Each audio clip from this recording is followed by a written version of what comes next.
This year, above all years, has been one in which nations and communities around our world have started to come to terms with the actions and attitudes of previous generations. The Black Lives Matter campaign has served to highlight institutional racism and the ways in which the powerful shape the recording of our histories. As we continue our theme of light and darkness in our Advent virtual calendar, I wanted to explore this in the history of our own area. How does our local history reflect what was going on in the eras before us? Are there moments where we can be proud and moments where we feel we need to hang our heads in shame? My enormous thanks to Brian Green, who is a local historian and member of St Barnabas, who's helped me reflect on two specific moments of our past. Today, we focus on one, which can be seen to be a darker moment of our own local history.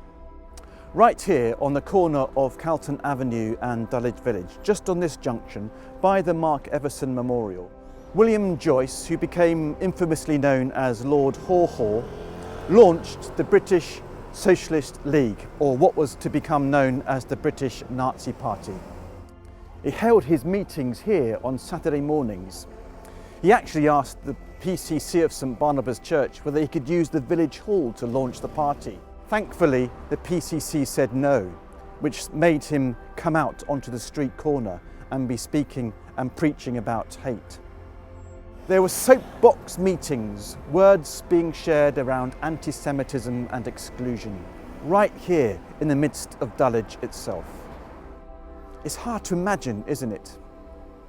Right here. But what does this tell us about our lives?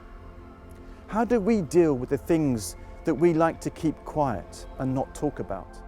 This is not true just of our communal and social lives, but also of our own lives. How do we deal with the things of our past?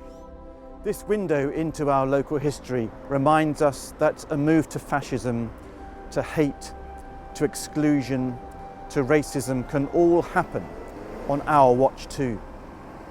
Things like this don't just happen in faraway places. We are just as capable. It serves as an alarm call to wake up to the reality that if we are not watchful in our language and attitudes and political exchanges, things like this can surface and have surfaced since. To stop remembering our past in all its shame and its glory erases our memories, and you wash away the blood of the oppressors from their hands. You undo the done deed. You make it disappear. Our faith calls to remembrance. Do this to remember me, is Jesus' own words. In remembering, we are being remembered. We are being remade. The Advent and Christmas narratives invite us to remember again that great truth of God with us now, just as much as then. Advent is a season of inspection and a season of repentance. As we journey together in this season, let us connect again. Let us remember that we are capable just as much of glory and of shame. Let us remember what our humanity can be, good and bad, and choose the path of justice, love, compassion, and peace.